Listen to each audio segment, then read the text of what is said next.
Sui libri di storia mi è dato un grande risalto a quelli che vengono chiamati i conquistatori, grandi generali, imperatori,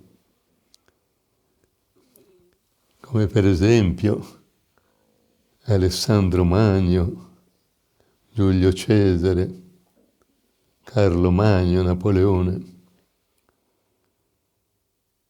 Questi vengono considerati nella storia dei grandi uomini, perché vinsero delle battaglie, delle guerre e così via. È vero che portarono con loro anche delle culture, delle civiltà si potrebbe dire, ma disseminarono il mondo anche di una grande quantità di morti e di feriti. Le loro conquiste furono accompagnate anche da grandi sofferenze.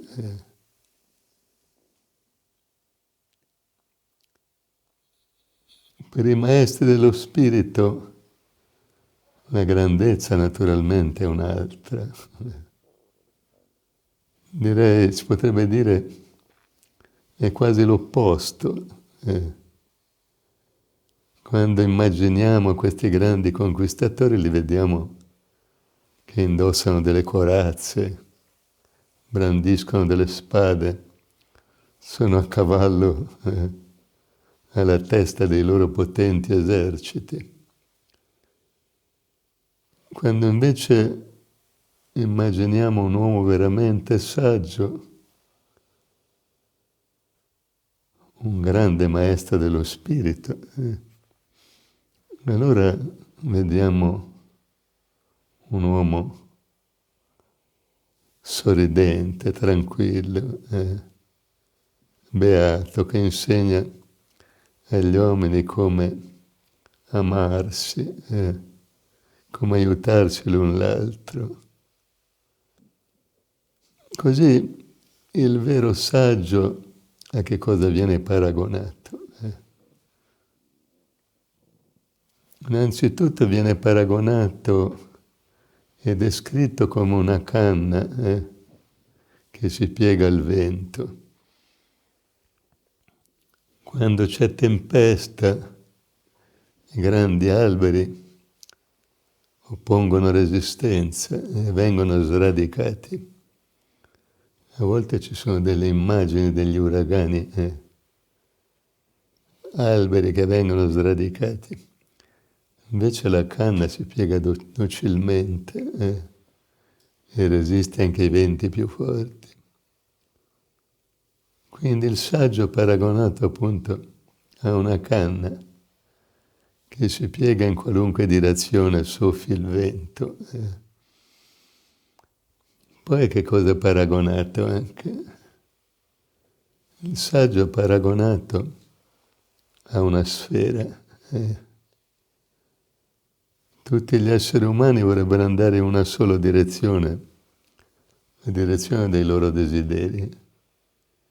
Invece il saggio lo puoi spingere in qualunque direzione, ecco, proprio come una sfera, e andrà docilmente nella direzione in cui tu lo vuoi far andare, non oppone resistenza.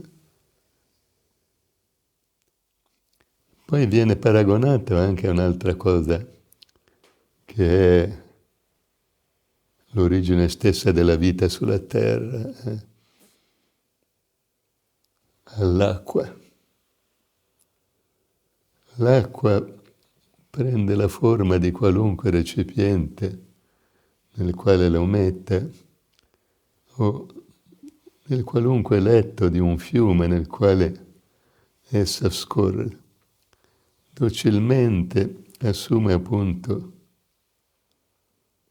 qualunque forma e nessuna forma. È proprio come il maestro, è ovunque e non è da nessuna parte. Il maestro è il bene più prezioso di questo pianeta, perché conduce gli uomini alla vera liberazione.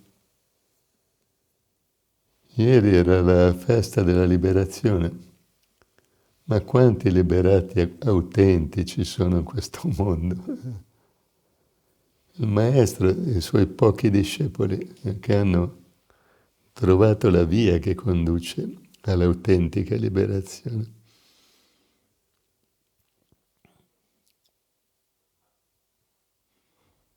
Così la canna, la sfera, l'acqua, sono strumenti veramente docili, sono oggetti che apparentemente non oppongono nessuna resistenza, ma proprio in questo sta la loro forza e la loro autentica importanza.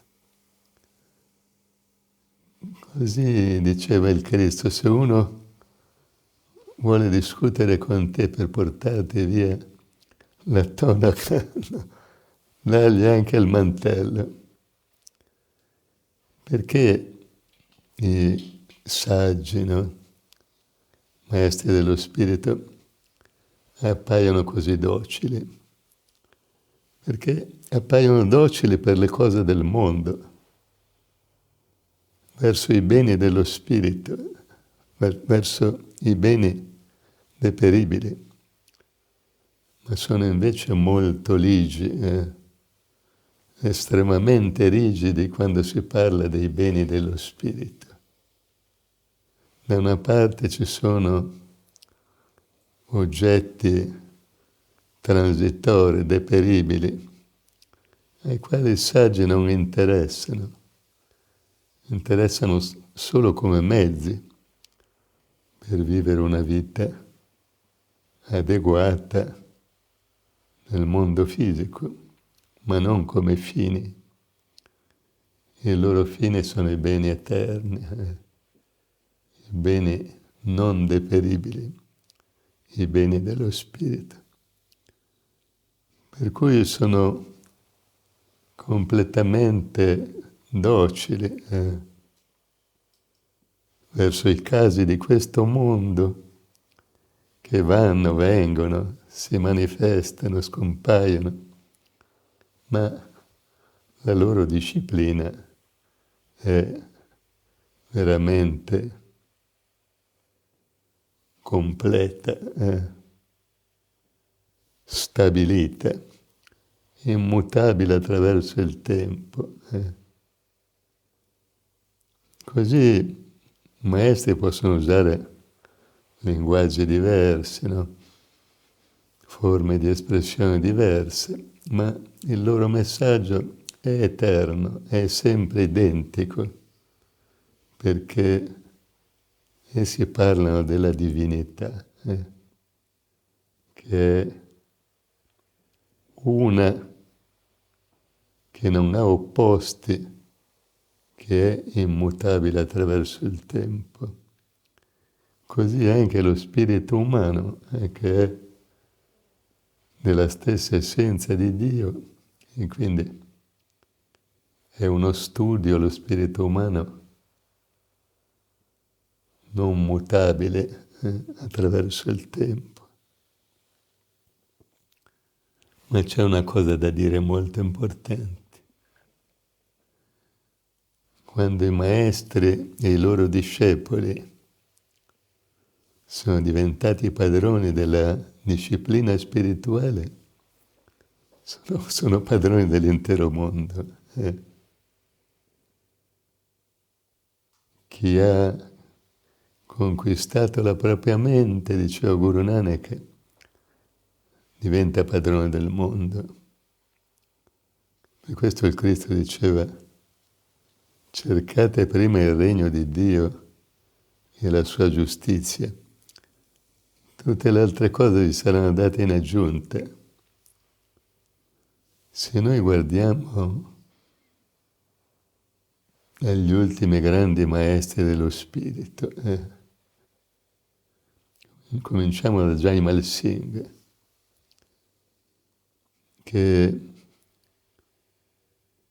visse nell'800, era un Sikh e si era arruolato nel battaglione dei Sikh, ma nonostante praticasse la meditazione, fosse vegetariano, fosse completamente diverso da tutti gli altri commilitoni, riuscì a raggiungere il grado di ufficiale, che era estremamente difficile per un indiano a quell'epoca in cui l'India era dominata dagli inglesi. Quindi raggiunse il livello di maestro e fu anche una persona che realizzò nella vita di tutti i giorni un ambito traguardo. Lo stesso Savan Singh è un grandissimo maestro, ma ciò non gli impedì di essere anche un ingegnere meraviglioso. Anche lui lavorò al tempo degli inglesi. Riusciva a risolvere dei problemi di ingegneria civile che gli ingegneri inglesi non si sognavano nemmeno di affrontare, no? E per questo era tenuto in grande considerazione. Kirpan Singh poi raggiunse anche lui un alto livello nel governo dell'India. Era un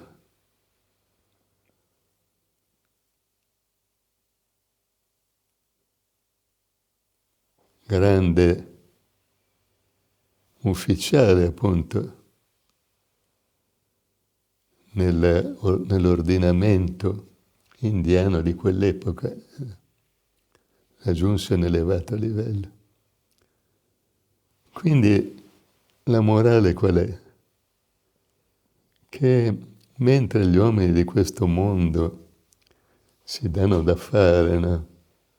Per raggiungere obiettivi di carattere temporaneo, come se fosse il fine della loro esistenza, e raramente li realizzano.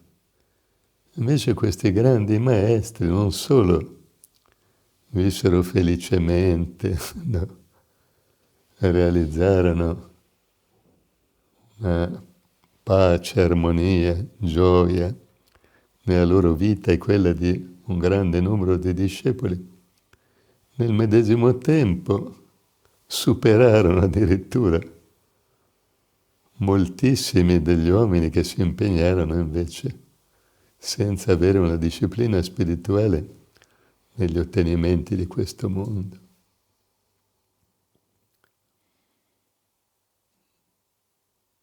Quindi uno che si impegna nella via spirituale diventa una cosa sola col proprio maestro, con Dio. Diceva Isaia, incitando gli uomini alla via dello Spirito, il Signore diventerà per te luce perenne. Se ti impegnerai sulla via spirituale, raggiungerai la luce divina e ti immergerai perennemente in essa. E le Upanishad in Oriente dicevano altrettanto. Per gli illuminati il Signore Supremo risplende come il sole. E chi è che ci conduce a questo splendore?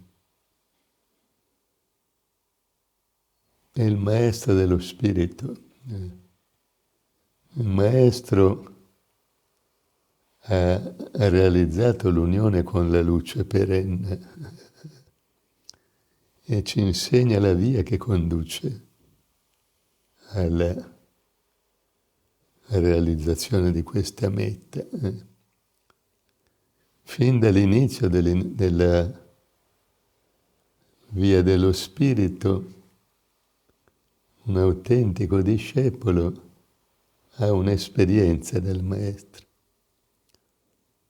come aprire l'occhio del proprio spirito e vedere la luce divina, e aprire l'orecchio del proprio spirito e ascoltare il potere divino vibrante nell'intera creazione. Il maestro è la parola. Per questo Giovanni, nell'Apocalisse, quando ha l'apparizione del maestro, sente la sua voce che lo istruisce e dice: la sua voce era simile al rumore delle grandi acque. La parola si manifesta non solo come luce, ma anche come suono divino. Così il maestro è la parola divina, e la parola vibra nella intera creazione. Dice la Bibbia in diversi passi come le grandi acque. E anche le Upanishad dicono altrettanto. Se ti concentri sulla parola divina, che è il principio di suono, troverai la via verso la salvezza.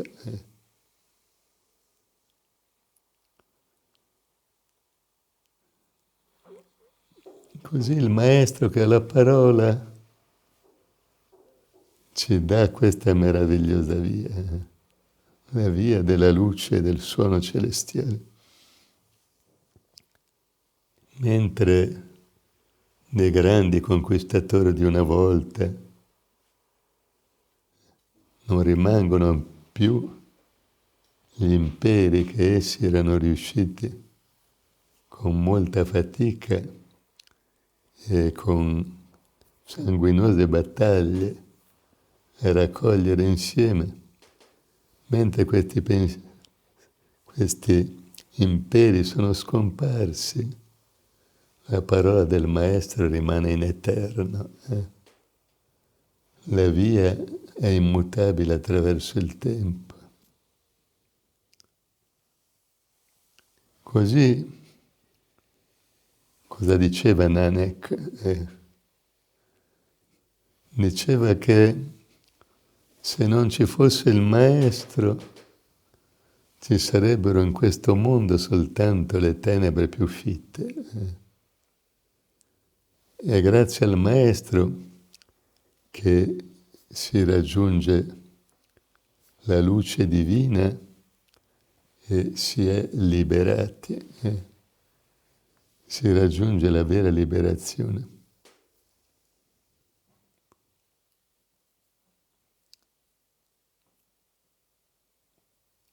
Così, ieri era l'anniversario della liberazione, la fine della guerra mondiale.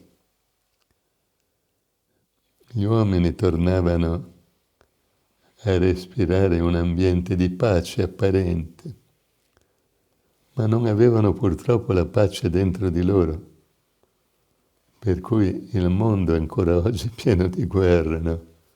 Di dissidi fra persone, fra famiglie, fra ceti sociali, fra partiti politici e così via. No?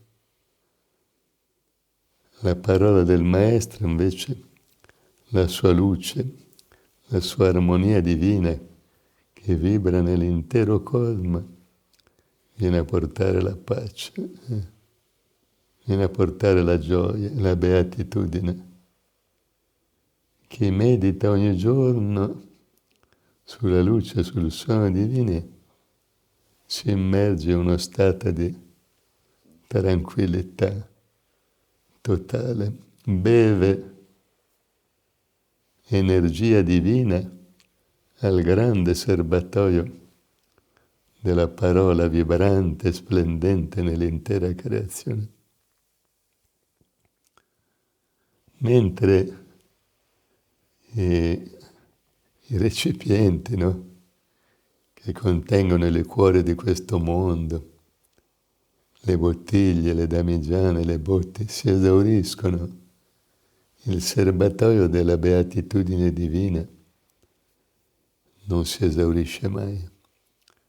Possiamo berne a sazietà, a secondo la nostra sete, e chi è più assetato più ne beve.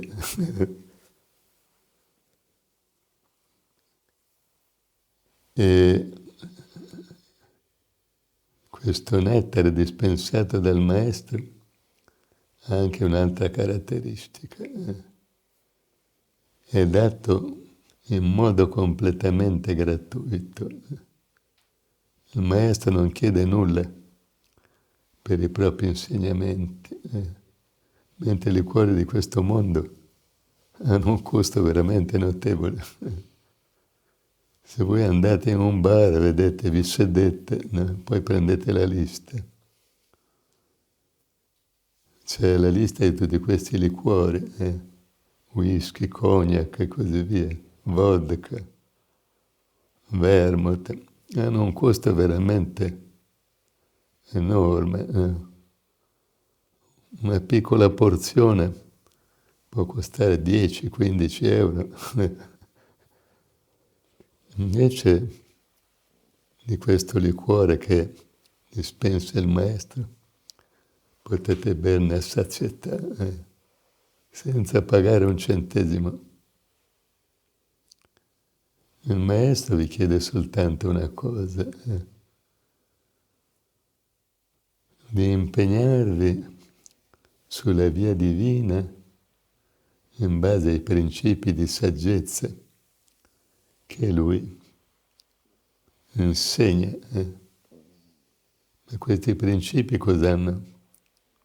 Chi li pratica raggiunge veramente la pace, la gioia, la beatitudine e la espande anche attorno a sé. Dove vanno portano la loro vibrazione di pace e di gioia nella famiglia, sui luoghi di lavoro, nella società in generale. Sono dei portatori di gioia, perché la gioia l'hanno realizzata dentro di loro. Il mondo parla di pace, parla di portare prosperità, no? Di portare, di rendere la gente più felice. Ma se questa pace, questa gioia, questa felicità interiore non l'hanno organizzata, non l'hanno realizzata i governanti, no? Gli organizzatori dei vari stati, come fanno a trovare la via, il mezzo per darla anche alle grandi masse? Così diceva Inayat Khan, un grande sufi, un grande mistico dell'Islam, diceva: è un vero governante colui che ha imparato a governare se stesso, ma impariamo a governare noi stessi per mezzo della meditazione. Allora la nostra mente si calma, diventa un lago tranquillo e ci si riflette la sapienza divina in questo lago tranquillo. Quando abbiamo realizzato la conoscenza di Dio dentro di noi, allora la possiamo portare ovunque. Viviamo una vita veramente saggia e beata.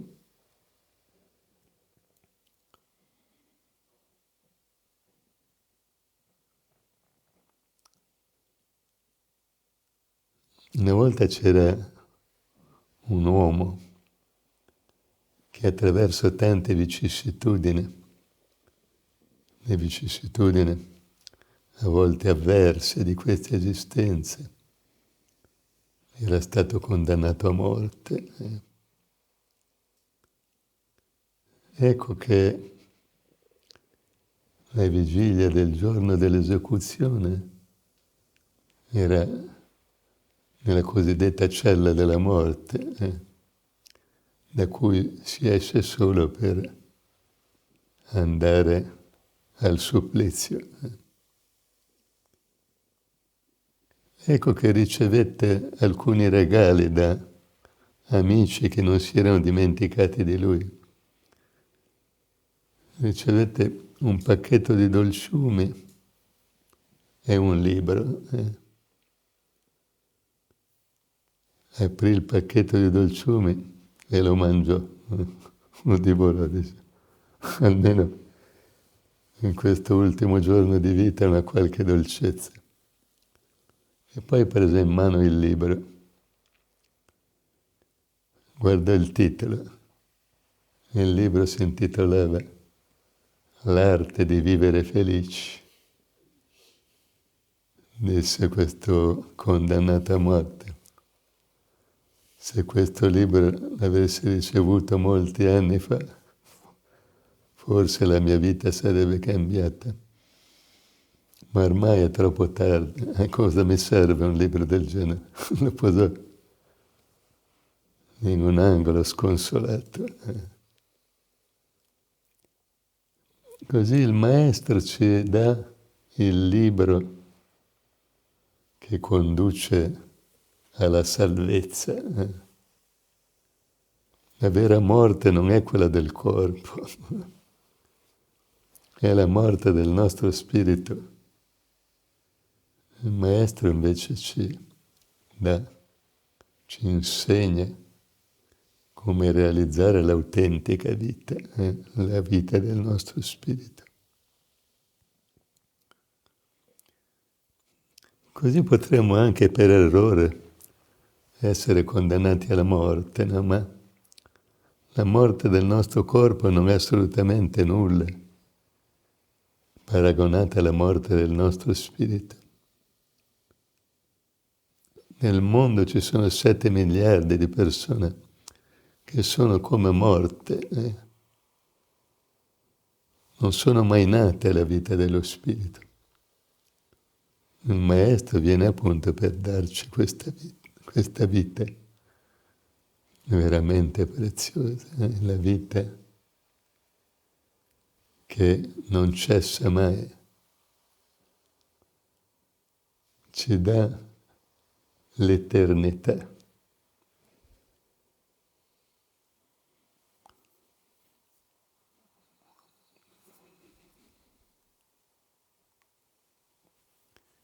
Così vedete come a volte ricordiamo, come in genere ricordiamo in questi discorsi domenicali, in questo periodo di epidemia,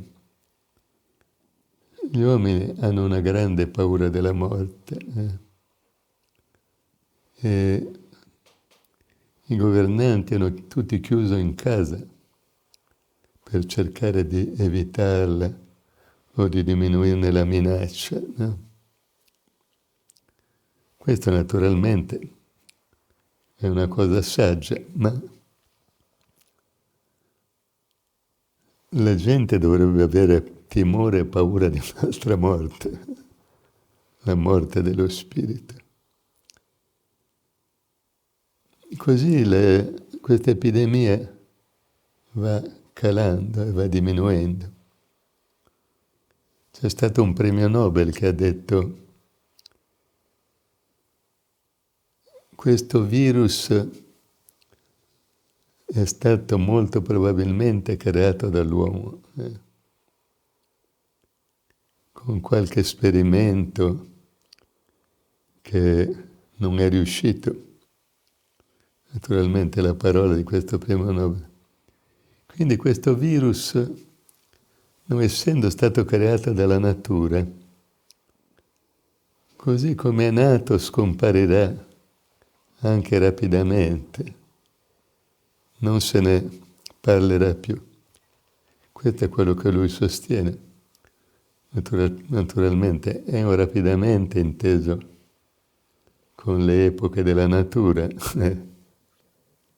rapidamente che può richiedere anche, sta richiedendo mesi, potrebbe richiedere anche per scomparire completamente un tempo superiore, ma comunque la cosa universalmente reputata positiva è che perlomeno in Italia questo numero dei decessi va diminuendo. Per cui si parla anche di una riapertura maggiore in tanti mezzi di produzione, anche una maggiore libertà di movimento agli uomini e alle loro famiglie. Gli uomini inteso come essere umano, naturalmente.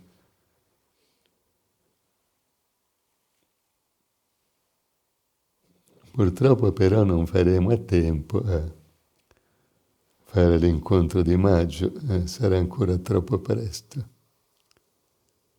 Per l'incontro di maggio bisogna che siano almeno riaperti i ristoranti, i luoghi di riunione, le chiese stesse, no? In definitiva, che adesso sono ermeticamente chiuse. E il pontefice celebra e predica da solo.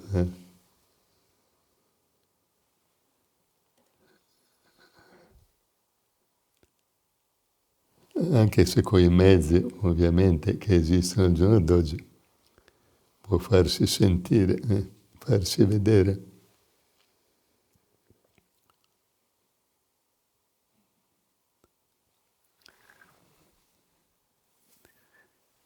Ma, come abbiamo detto altre volte, chi ha dentro di sé la vita dello spirito non teme neanche questi momenti, anzi li usa nel modo migliore per dedicarsi alla vita del proprio spirito, alla meditazione, a buone letture, no? A vedere filmati del maestro o dei maestri del passato e così via. Qualche buono spettacolo che a volte non manca, anche se è raro, no? Qualche buono spettacolo edificatore dello spirito che non manca neanche nella televisione.